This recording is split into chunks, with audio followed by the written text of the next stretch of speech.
Matthews. They were in a communist country. They were in China without being permitted to leave. Their infant daughter contracted scarlet fever. The communist government withheld their funds and stopped their bank account, attempting to starve them. They were shunned by other believers because of the threat that their fellowship would pose danger to them. Yet they came through it all with an incredible spiritual vigor. Through abandonment, starvation, isolation, sickness, humiliation, and great trial, they came through stronger and helped others.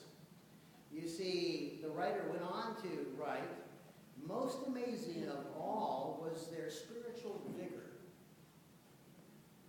You've been around Christians like that. It seems like the tougher things get for them, the closer they get to the Lord. Whence came it? Not from themselves. No human could go through such suffering and come out with so sweet and cheerful a spirit. May I tell you something? I've been around people like that. People who have been through bigger trials than I've ever even pretend to go through. And the more they go through the fire, the more they demonstrate a closer walk with the Lord, a sweeter spirit. So what's going on with them? And what does the Lord want us to see?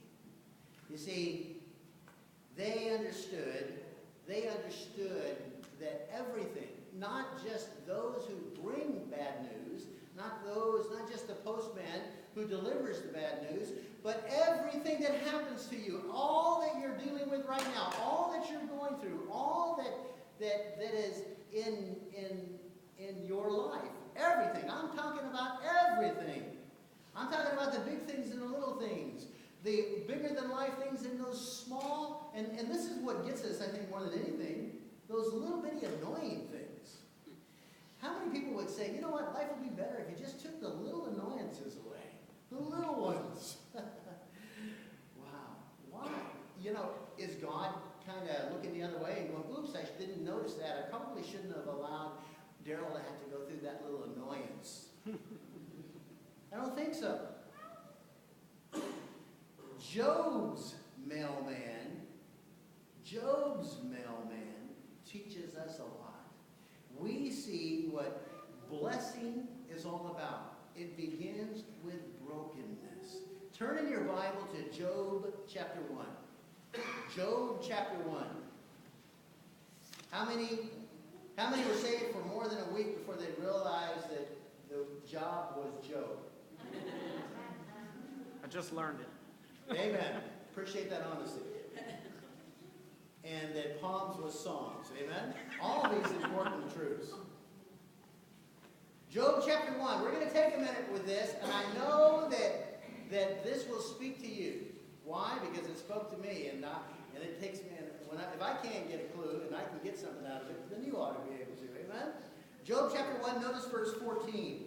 And there came a messenger unto Job and said, the oxen were plowing, and the asses, 500 yoke of oxen and 500 asses, feeding beside them.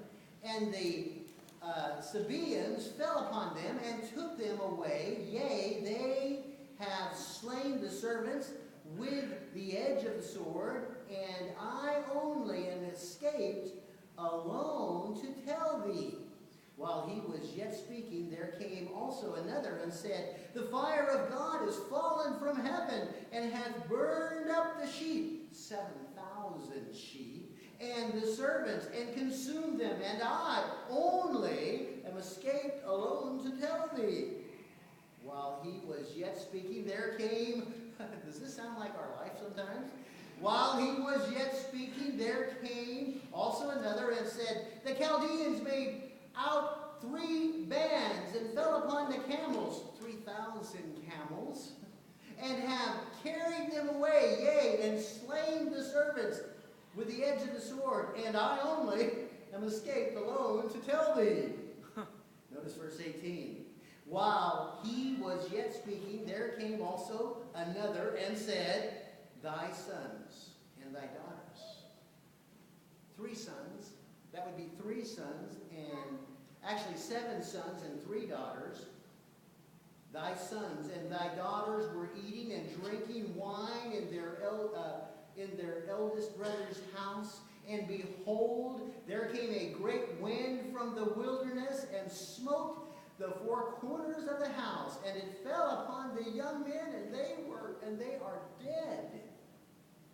And I only am escaped alone to tell thee. Man, I'll tell you what. Are you kind of embarrassed to say you had a bad day today? And then you realize all I have to do now is turn on the television or look at Facebook, and I see that there are a lot of people going through a lot of things. As a matter of fact, it wasn't too long ago, and I'll take you back even before I was born. There was a time when we didn't have television sets, and even before radio, when you just didn't know all the bad things that were going on all over the world. Now, me being a news junkie, I must confess, I'm not sure if that's a good thing or a bad thing necessarily. I think it depends on where your heart is. But the truth is, there was a time when we would live our lives and we'd be among our families and we'd go out into the workplace, and not too many years ago, the workplace was often farming. It was not, the kind of work-related situations we find ourselves in today. And so we didn't hear about these bad things happening to people. And so when we read our Bible in the evening and we read the story of Job, we went, oh my.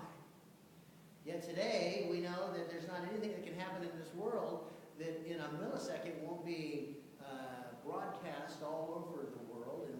So we hear a lot of bad news. One of the concerns I've always had for my brother, a retired now Riverside County Sheriff, is that he lived his life in law enforcement and saw a disproportionate amount of bad news.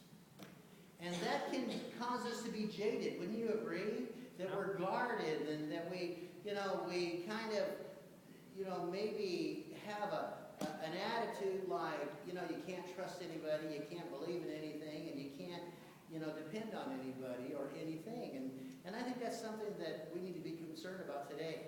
But what I want you to see, and what I believe the Lord showed me as I prepared for this message, is we all, to a certain degree, have been there. Maybe we haven't lost the number of loved ones or even any loved ones yet. I know some of you who have. And I even think, oh my, how much more difficult would it be than to lose a loved one?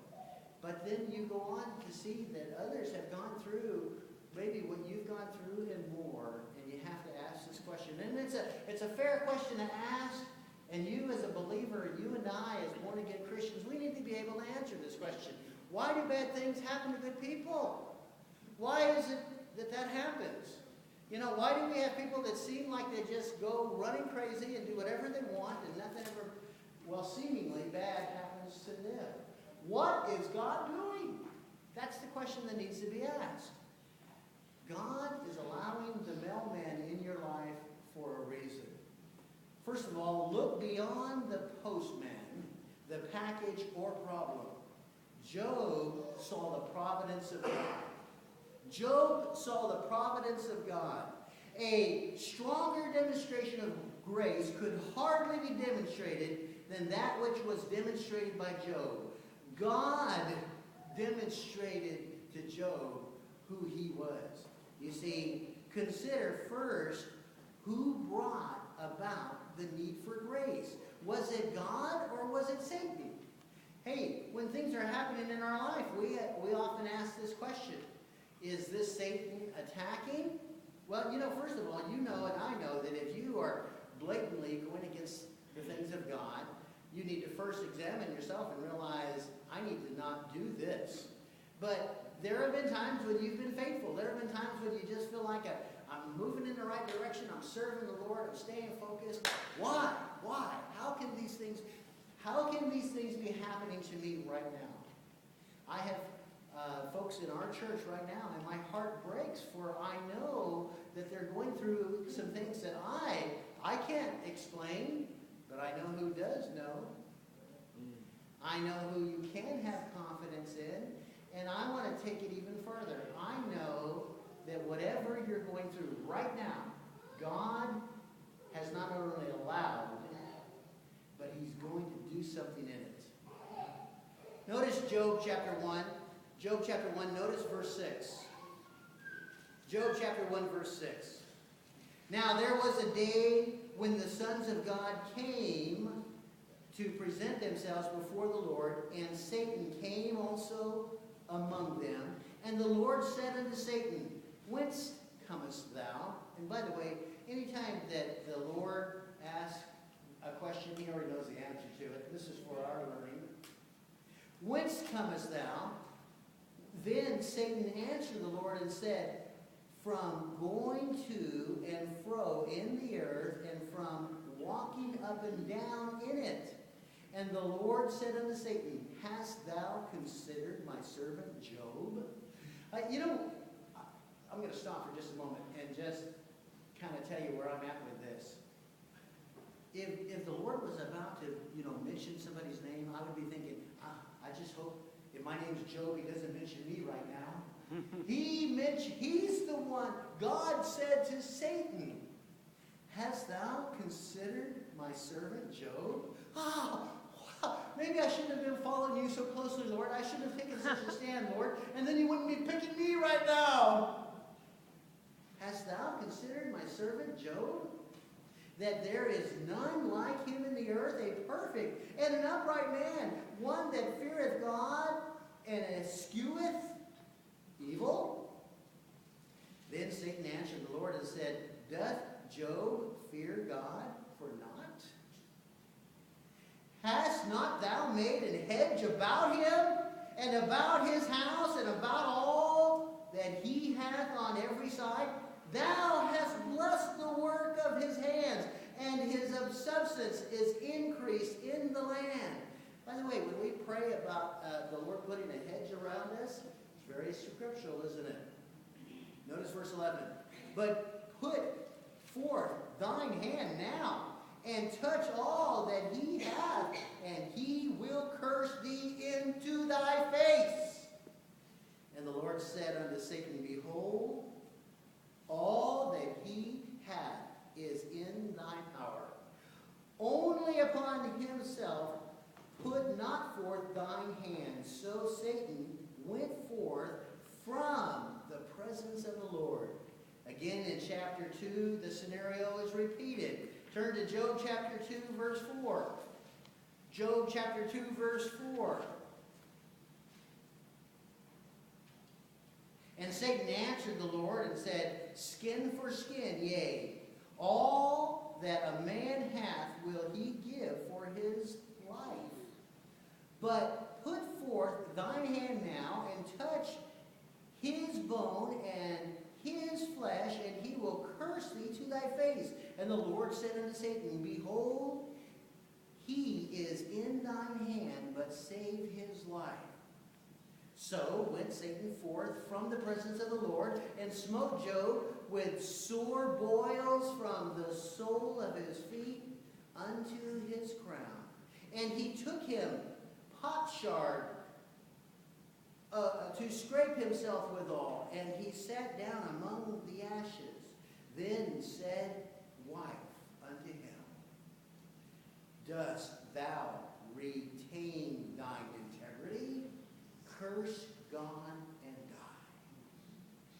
May I say this, if anyone ever refers to someone's wife as Job's wife, they're talking about someone who has turned their back on God, and this is probably one of the most tragic verses in this entire chapter.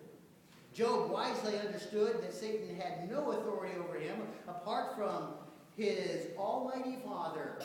He confessed this by saying in Job chapter 1, verse 21, read it for yourself. Notice with me, Job 1, verse 21, and said, Naked came I out of my mother's womb, and naked shall I return thither.